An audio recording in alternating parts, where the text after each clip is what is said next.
Hi అండి, అందరు నమస్కారం. Welcome back to KD official Telugu Victor with Yash. ఈరోజు అండి మనం కొన్ని ముఖ్యమైన విషయాల గురించి మాట్లాడుకుందాం.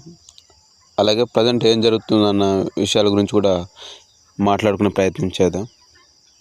మనం టాపిక్లోకి వెళ్ళే ముందు ఇంకా ఎవరైనా మన ఛానల్ సబ్స్క్రైబ్ చేసుకున్నట్టయితే సబ్స్క్రైబ్ చేసుకొని నాకు సపోర్ట్ చేస్తారని నేను ఆశిస్తున్నాను.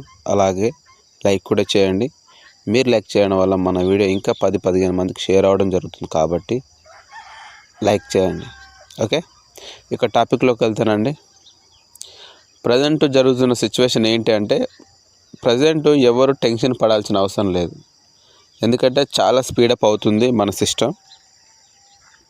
ఇప్పుడు రిజిస్ట్రేషన్స్ చాలా సజావుగా, ఎలాంటి అంతరాయం లేకుండా, ఎలాంటి డిస్టర్బెన్స్ గ్లిచెస్ లేకుండా, మెయిల్స్ కూడా 24 hours లోపే మనకు రిజిస్టర్ చేయగా వెంటనే వెరిఫికేషన్ మెయిల్స్ అనేది మీకు 24 hours రావడం జరుగుతుందని చెప్పి అక్కడ చెప్పడం జరుగుతుంది. కానీ అది వితిన్ 1 minute 2 minutes లేదా ఒక 10-15 minutesలో రావడం జరుగుతుంది.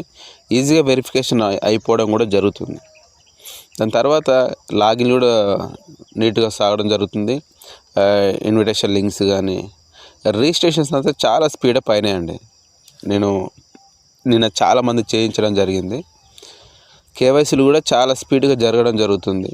కాకపోతే మీరు ఇంకోటి కేవైసీ కాడ మీరు గమనించాల్సింది ఏంటంటే, కొంతమందికి రేర్ పర్సన్లకు మాత్రమే కేవైసీ అనేది వెరిఫికేషన్ రీచ్డ్ లిమిట్ అని రావడం జరుగుతుంది. అదేవిధంగా మనం స్టార్టింగ్ రోజులలో వెరిఫికేషన్ రీచ్ లిమిట్ అని వచ్చిన వాళ్ళకి ఇంకా దానికి ఎలాంటి సొల్యూషన్ మన కంపెనీ నుంచి ఎలాంటి ఏం అప్డేట్ కానీ రాలేదు. వాటి గురించి అవి అలాగే ఉన్నాయి. నేను సపోర్ట్ మెయిల్ పెట్టడం జరిగింది. పెట్టి 2 days అవుతుంది. దాని రిప్లై కూడా ఇప్పటివరకు అయితే ఇంకా రాలేదు. ఎనీవే చాలా వరకు కేవైసీలు సజావుగా సాగుతున్నాయి. కొంతమేర మందే ఫెయిల్ కావడం జరుగుతుంది కేవైసీ. అది కూడా మనం సెల్ఫీ ఇచ్చిన తర్వాతనే ఫెయిల్ కావడం జరుగుతుంది. ఏంటంటే ఇప్పుడు మనం ఆధార్ కార్డే ఉంది ప్రజెంట్. మనం అందరూ ఆధార్ కార్డే ఇస్తున్నాం. కానీ మనం అందరం Aadhaar card front and back ఇస్తున్నాం. కానీ ఆ ఫొటోస్ కొన్ని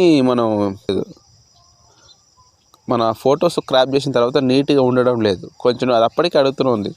పీడిఎఫ్ టైప్లో కానీ కొంచెం హెచ్డి టైప్లో ఇవ్వండి అని అడగడం జరుగుతుంది. ఆల్రెడీ కొన్ని ఆప్షన్స్ కూడా ఇస్తుంది కింద, ఈ ఫార్మాట్లో ఉండాలి, ఇలా ఉండాలని చెప్పేసి. ఆ క్లారిటీ ఫొటోస్ కూడా క్లారిటీ లేక కొంతమంది కెమెరాలు ఏంటంటే కొంచెం మబ్బు తట్టి ఉండడం వల్ల ఆ ఫొటోస్ తీసిన ఫొటోస్ కూడా క్లియర్గా, అంటే అంచనానే కొంచెం మబ్బు ఉండడం వల్ల, దాంతోపాటు ఆ ఫోటోలో మనం ఉన్న ఫేసు, మన సెల్ఫీ ఇచ్చే ఫేస్ కొంచెం డిఫరెంట్గా ఉండడం వల్ల కూడా అది కొంచెం రిజెక్ట్ కావడం జరుగుతుంది కొంతమందివి. నేను ఏమంటున్నా అంటే, ఫోటో తీసేటప్పుడు కూడా కొంచెం వెళ్తుర్లు ఉన్న ప్లేస్లో పెట్టి నీట్గా క్రాప్ చేసుకోవడం, లేదంటే ఆన్లైన్ నుంచి డైరెక్ట్ మనం డౌన్లోడ్ చేసుకోవచ్చు. డౌన్లోడ్ చేసుకొని మనం క్రాప్ చేసుకున్నా కానీ ఫోటో నీట్గా క్లియర్గా క్లిస్టర్గా కనిపించడం జరుగుతుంది. అలా చేసుకునే ప్రయత్నం చేయండి. కొంతమందికి ఎందుకు రిజెక్ట్ అవుతుంది అంటే, ఆధార్ కార్డులో చాలా రోజుల కింద దిగి ఉంటారు, ఫోటో అప్డేట్ చేసుకోకుండా ఉంటారు. కానీ ప్రజెంట్ ఉన్న ఫేస్కి దానికి కొంచెం డిఫరెంట్ ఉంటుంది కాబట్టి అది మ్యాచ్ చేయలేకపోతుంది. అలా కూడా క్యాన్సిల్ కావచ్చని నా పర్సనల్ ఒపీనియన్. అలానే అవుతుంది అనుకుంటున్నాను. ఎందుకంటే నేను కేవైసీలు నేను రీసెంట్గా అంటే ఒక 1 year బ్యాకే అప్డేట్ చేయడం జరిగింది. ఫోటో స్టార్టింగ్లో మొత్తం నా ఫేస్ కూడా బ్లాక్ సెర్చ్ ఏదో బక్కగా అట్లా ఉండేది. నేను 1 year ఎంతో అప్డేట్ చేయడం జరిగింది. ప్లస్ నేనున్న ఫేస్ ప్రజెంట్ అదే పర్సనాలిటీ అదే కాబట్టి ఈజీగా సింగిల్ అటెంప్ట్కి సక్సెస్ అయిపోయింది కేవైసీ. అదే మా మిస్సెస్కి వచ్చేసరికి తనది తీసి ఆధార్ కార్డు 4-5 years అవుతుంది. అప్పుడు కొంచెం పర్సనాలిటీ ఉండే మనిషి, ఇప్పుడు కొంచెం సన్నబడేసరికి ఆ ఫేస్కు దానికి మ్యాచ్ కాక రిజెక్ట్ అయిందేమో అని నా పర్సనల్ ఒపీనియన్. నేనైతే అట్లా అనుకుంటున్నా. ఒకసారి చూసుకోండి. అవి ఫొటోస్ కూడా Aadhaar card front and back కూడా కొంచెం నీట్గా ఉన్న సిచ్యువేషన్లో పెట్టి తీయండి. దాంతోపాటు అప్లోడ్ చేసిన తర్వాత మీరు సెల్ఫీ తీసేటప్పుడు కూడా మీరు కొంచెం వెళ్తున్న ప్లేస్ కానీ మీరు కొంచెం అట్లా ఫేస్ అటు కొంచెం నీట్గా తయారయ్యి, అంటే బొట్లు బోనాలు అట్లా కాకుండా కొంచెం నీట్గా ఫేస్ వాష్ చేసుకొని కొంచెం బ్యాక్గ్రౌండ్ ప్లేన్గా ఉండేటట్టు చూసుకోండి. బ్యాక్గ్రౌండ్ ప్యూర్ వైట్ సంథింగ్ ఏదో కలర్ అయినా పర్లేదు, కానీ డిస్టర్బెన్స్ ఇట్లా ఏదో మన ఇప్పుడు రూమ్లో ఉన్నాం అనుకోండి, హాల్లో ముంగట సెల్ఫ్ అనేది ఉంటుంది, అందులో బొకేలు ఫొటోస్ ఇవన్నీ వగైరు ఉంటాయి బ్యాక్గ్రౌండ్.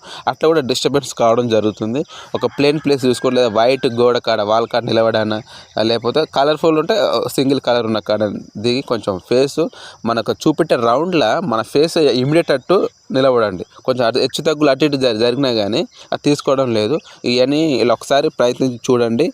దాంతోపాటు మీరు ఫస్ట్ టైం కేవైసీ చేసేటప్పుడు మీకు ఫస్ట్ అటెంప్ట్కే ఫెయిల్డ్ వచ్చిందంటే మీరు దాన్ని ఇగ్నోర్ చేసేయండి. మర్చిపోయి ఒక 24 hours అయిన తర్వాత మళ్ళీ ఒకసారి ట్రై చేయండి. నువ్వు బ్యాక్ టు బ్యాక్ 2 times చేసినావంటే అది ఇక రీచ్ లిమిట్ అని వస్తుందండి. ఇది దానికి ప్రజెంట్ అయితే ఇప్పటివరకు సొల్యూషన్ అంటే ఏం లేదు. కాకపోతే మన రిజిస్ట్రేషన్ చాలా స్పీడప్ అయ్యింది. కొత్త కేవైసీలు జరిగేటోళ్ళు కూడా నీట్గా స్పీడ్గా అయిపోతున్నాయి, ఎలాంటి గ్లిచెస్ లేకుండా. వెరిఫికేషన్ లింక్ రాగానే మనం లాగిన్ దగ్గర పోగానే వెరిఫై కేవైసీ రావడం జరుగుతుంది. అది క్లిక్ చేయగానే స్పీడ్గా కేవైసీ కూడా జరుగుతుంది. కానీ కొంతమంది మేరనే ఫెయిల్ కావడం జరుగుతుంది. అది గమనించండి. ఫస్ట్ టైం చేసుకుంటే వాళ్ళు మాత్రం కొంచెం ఫొటోస్ కానీ కొంచెం హెచ్డి టైప్లో ఉండేటట్టు మీరు ఫేస్ కూడా బ్యాక్గ్రౌండ్ కానీ ఎలాంటి డిస్టర్బెన్స్ లేకుండా తీసుకోండి. ఇక నేను చెప్పినట్టుగా మనకు విక్టర్ విత్ యాష్ అనేది అఫీషియల్గా అయితే ప్లే స్టోర్లో లేదు. నేను ఆల్రెడీ నిన్న వీడియోలో చెప్పిన అది క్రోమ్ నుంచి ఎలా మనం ఇన్స్టాల్ చేసుకోవాలి, ఎట్లా కన్వర్ట్ చేసుకోవాలని క్లియర్గా నేను చూపించుకుంటా చెప్పడం జరిగింది. ఇంకెవరైనా అది విక్టర్ విత్ యాష్ డైరెక్ట్ క్రోమ్లో ఒక వెబ్సైట్ ఓపెన్ చేయడం కన్నా మన ఫోన్లోనే ఒక యాప్ లెక్క ఇన్స్టాల్ చేసుకొని పెట్టుకోండి. అది ఎలా చేయాలనేది నేను వీడియోలో నేను చెప్పడం జరిగింది. ఓకే, ప్రజెంట్ ఉన్న సిచ్యువేషన్స్ మాత్రం ఇదేనండి. కొత్తగా అప్డేట్స్ అయితే ఏం లేవు. నేను కొత్తగా అప్డేట్స్ వస్తే నేను వెంటనే మీకు షేర్ చేయడం జరుగుతుంది. దేని గురించి పెద్దగా ఆలోచించి టెన్షన్ పడాల్సిన అవసరం లేదు. ఏ చిన్న అప్డేట్ వచ్చినా నేను ఎక్స్ప్లెయిన్ చేసే ప్రయత్నం చేస్తూనే ఉంటా. ఓకే, చెప్పింది మీకు అర్థమైంది కదండి? అర్థమైందని అనుకుంటున్నా. అర్థమైతే థ్యాంక్ యూ సో మచ్ అండి.